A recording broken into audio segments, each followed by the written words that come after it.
Namaste, everybody. All right, here we go. First things first, thank you to all my subscribers and my new subscribers and everybody who wrote me. I will write you back, I promise. Today's probably a good day for me to do that because the weather is not so good outside. So I'm going to take a little time and do a quick little vid, getting a bit more organized. So I'll be uploading more regularly. Excuse me. Today's vid is going to be about empaths. I want to define what an empath is, tell you what the difference is between an empath and a covert narcissist. There are a lot of covert narcs out there who call themselves empaths because they're highly sensitive.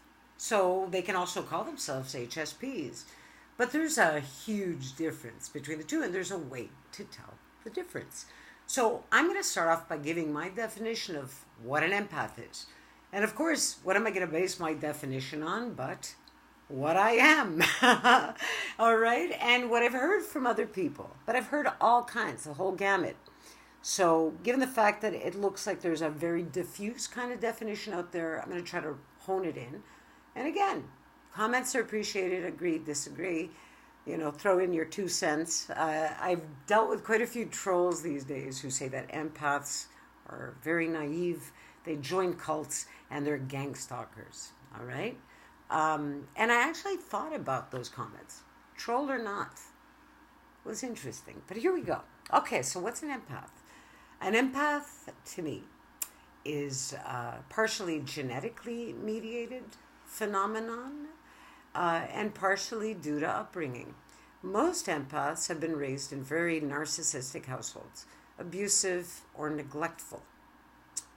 So, empath HSP, I believe, has the innate ability to sense certain things in their environment that are not palpable to most others. I'll give you an example, all right? An empath lives mostly in the collective sphere. They don't exist like, say, a normative person does. We all kind of know where we begin and end, and everybody should have a healthy degree of narcissism, all right? And that means, I hate to use the word selfishness, but it is. It's a degree of selfishness where you're going to fill your cup first before filling other people's cups. It's normal. You cannot fill, all right, other people's cups from an empty cup. Therein lies the issue with a true empath. So, given the fact that empaths tend to be raised in these abusive environments, all right, they tend to fill the cups of others before they fill their own. They don't even realize when their own cup is empty sometimes. Empaths feel good when the people around them feel good. Empaths sometimes can feel as sick as the people around them, conversely. So, say for instance, an empath is in a room full of narcissistic, competitive, evil-minded people. The empath will feel that, all right, will perceive it. And even if the people have big smiles on their faces and pretend that they're okay, the empath feels the energy of the people around them. Sometimes the empath can actually sense what's going on inside the person, even on a physiological level. So I'll give you an example. I know of a little boy who literally will be physically ill and has been physically ill when someone around him has felt physically ill. Headaches, backaches, stomach aches, nausea. You can literally get that, feel that, and experience the same pain as the people around you. So intuitively, the empath loves it when everybody around them feels good and is whole. But truth is, how often does that happen? And in abusive households, it doesn't happen very often. Now, I'm using this little boy as an example. I'm not going to give any names. But this child is born to older parents who don't have a happy marriage. The mom has, she's a stay-at-home mom. She has a lot of issues, all right? She's an alcoholic. And I noticed this from the time the child was pretty young because I'm friends with the dad. And I warned him. The kid is innately sensitive, and you can tell. He's very caring and loving. He's the type of kid that will bring home the injured animals, if you know what I mean, and tend them back to health. And it makes him feel really good. He's very simple. He doesn't need a lot of stuff. He just likes everybody around him feeling good. And I said, wow, yeah, you got a little empath there. All right. one thing I did notice is that the mom has an unhealthy relationship with the son. She tells her son what her problems are. And the little boy is very young. He's like 6 or 7. So the child has developed this attachment with his mom, whereby he's become pretty much the caretaker. And the mom is like the child. So the child is overly concerned and overly connected with his mother. Now, that's a problem in and of itself. But the problem extends to the fact that this behavior has become generalized. So the little boy will be this way with pretty much everybody. And it is not a decision, okay? It's a child, and it's not his choice to do this. He's not doing it to get attention, because they try to downplay this whole thing, not really understanding, irrespective of the fact that I'm there and I'm telling them, especially the father. The mom doesn't want to hear anything. And it kills me, really breaks my heart, because I know he's going to have a very difficult time.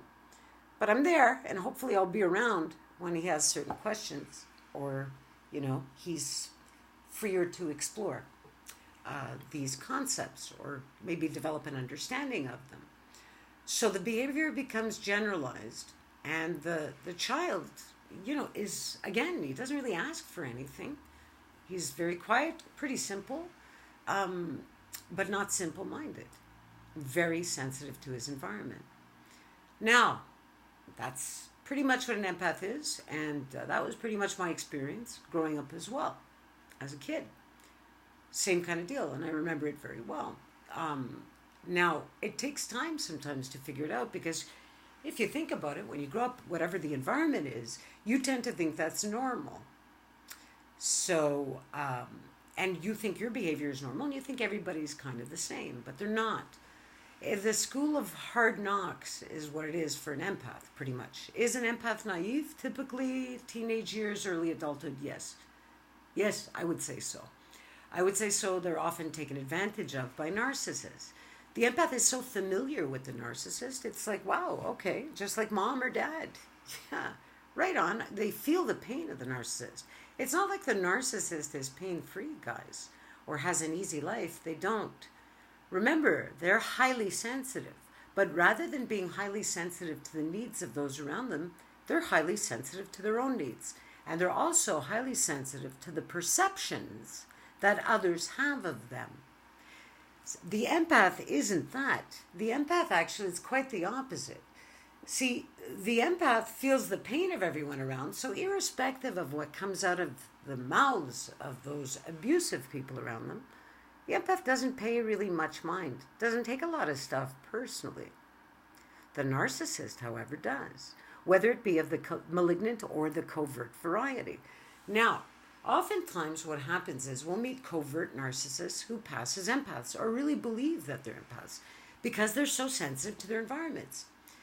But again, they're sensitive for different reasons. All right? I'll give you an example. A lot of the times covert narcs will pose as do-gooders or helpers of people around them. They'll really go above and beyond to help people. But the way you could kind of screen or tell the difference, you could do a little test. You could tell the person something that you've observed about them and see what the reaction is like. I'll give you an example. You could tell the person, wow, I find that you're pretty hypersensitive to certain things. Now, if you tell that to an empath, the empath will probably say, yeah, hypersensitive to the feelings of people around me, yeah, big time. They'll pretty much tell you, all right? A covert narc will be taken aback for the most part. What do you mean by that? Sensitive how? How do you think I'm sensitive? They will kind of freak. Anytime you draw their attention to any degree of truth or anything regarding your own perception, the narcissist will have a reaction, a heavy reaction. Now, so that's one important difference in terms of a covert narc versus an empath. All right? Again, remember, the covert narc and the malignant narc are not much different in terms of what makes them tick. They like positive attention, adulation. They want to feel that they're extra special. Now, the world, it's interesting, because for a narc, it's all about them, whereby for an empath, it's all about everybody else. Now, if either was to seek therapy, to me, the root for the empath would be to learn how to exist, to learn where they begin, where they end, to learn how to put up boundaries, because there are boundaries between the individual and the collective. It's important to know that. All right. And I know people talk about a higher level of consciousness and we should all be in the collective realm. Well, look, I mean, you could say that in ideal situations, absolutely, but the world isn't ideal. We have to have a healthy degree of selfishness and, if you will, narcissism. Okay? So I'm not talking about narcissism to the point where it becomes maladaptive or it's hurtful to other people. But I'm talking about, have a little pride in you, exist, know that you're this entity and this individual apart from the collective. Yes, it's good to feel the collective domain, all right? But know where you begin and end. Also, that's a big thing for the empath, because the only way you're going to try or be able to manage to turn off that transmission of information, okay, that energy, is to be aware of where you begin and end. That was a huge challenge for me, all right? And I believe that it's a challenge for a lot of empaths out there. But once you're able to do that, look, is it a gift? Is it a curse? To me, it's neither. It's partly genetics and it's partly the way you're raised. Now, say a kid is raised in a spoiled type of bratty environment where it's like, my child is indigo. My child has a gift. Maybe that kid does have intuition and a high level of sensitivity and a perception of their environment. But what tends to happen to people like that, they develop a lot of narcissistic tendencies.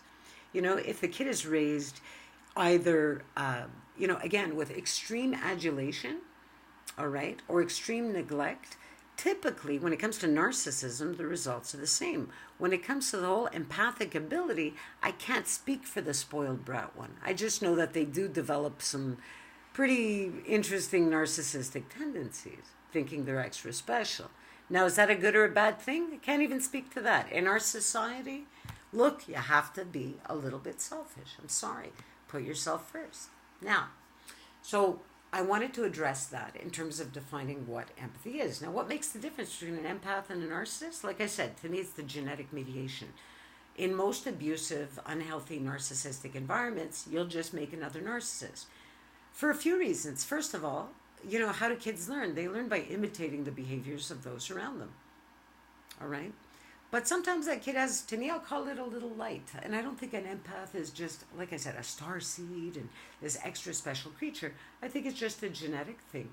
All right? Where, putting myself back in the mind of myself when I was a kid, or look at the behavior of this little boy, he's a kid who likes life, notices the little things. They're of interest to him. And I hope to God, and like I told his dad, I said, as long as you make him or help him become the best version of who he is, right? And help him through his little journey. And I'd love to help as well. Okay, nobody was there to help me. You kind of learn through the school of hard knocks. Are empaths gang stalkers? No. Empath would never be a gang stalker. Covert narcs would be gang stalkers, right? Again, I'll say empaths could be very naive at some point until they realize what they are and that they are different than the majority of people around them. Now, an empath doesn't feel envy. An empath might feel jealousy, like, say somebody is going after your man or your woman and, they seem to be getting a little successful. Yeah, you're going to feel that kind of jealousy, which is normal. But envy, an empath doesn't feel. You know why? Because the empath just wants everybody around them to do well. That's it. Because you feel good when the other people feel good. There are no distinctions and no boundaries. So the aim for the empath is to develop those boundaries and a higher degree of awareness. And mindfulness is a really, really cool thing to start to practice. That's from experience again. Now, what motivates the empath? This is why I tell a lot of empaths to know yourself, know your environment, and make a decision. If titles don't motivate you, those hierarchical environments are not going to serve you very well. I mean, unless you have a real chance to shoot to the top and make real money. Okay, because money pretty much motivates everybody, right? Okay, but sometimes there's things that are greater than money. For me, it's having a good day to day. I want to feel that good vibe of mine, right? As often as possible. But if I'm in an environment that's sick or toxic, I feel it. Even at this point, even at this age, even with the tools in my toolbox, I'm still who I am. I'm still an empath. Those connections that have been made, those neural connections, are always going to be there. I guess the same goes for a narcissist, right? An empath is more likely to go and seek, say, counseling because, again, they don't really have ego. The narcissist has a lot of ego. People talk sometimes even about spiritual ego, trying to avoid it. If you're an empath, you will not develop a spiritual ego. It's impossible. There's no ego to begin with, or very little ego. Your aim is to develop more ego, okay? So, in a nutshell, that's it. I wanted to talk a little bit about what an empath is. What motivates the empath? If you're creative, you have to create. If you like your alone time and to be alone, you have to look for a profession or think of the type of profession where you can revel in your alone time, okay? Or if you're really a people person and you love dealing with people, there's nothing wrong with a certain type of career or, even teaching or nursing. But check it out. Maybe you won't want to go into a huge law firm or into a hospital or emergency room environment. Maybe you'll look for a smaller scale type of operation. All right. And perhaps you could get even a part-time job before you embark on the big journey and spend all kinds of money on the education. Again, opinion, agree or disagree, and that's fair. And I invite your opinions. But if you're going to troll, I'm just not going to print what you write. I can't. I mean, it's really mean. It would be mean to the people that are following me and mean to me. So there, I know where I begin. I know where I end now. In any case, so I'm going to try to get to those emails today. Again, thank you so much. I really love getting the feedback. And I really appreciate the fact that even though I don't have a big audience, I have a little bit of an audience. And hopefully, it's inspiring somebody somehow or making some of you think in terms of, it's just like a different way of looking at things. Okay, last thought would be the hierarchical environment thing. There was some PhD clinical psychologist that said narcissists hated hierarchical environments. Couldn't disagree with you more. And if you want to test the theory, just walk into a hierarchical environment. I mean, just walk in and talk to the receptionist and feel the vibe. You'll see exactly what I'm talking about. Anyhow, I wish you all love, light, peace, respect, harmony in your lives. Great day. Foxy D, signing off. I'll get back to you as soon as I can. Take care.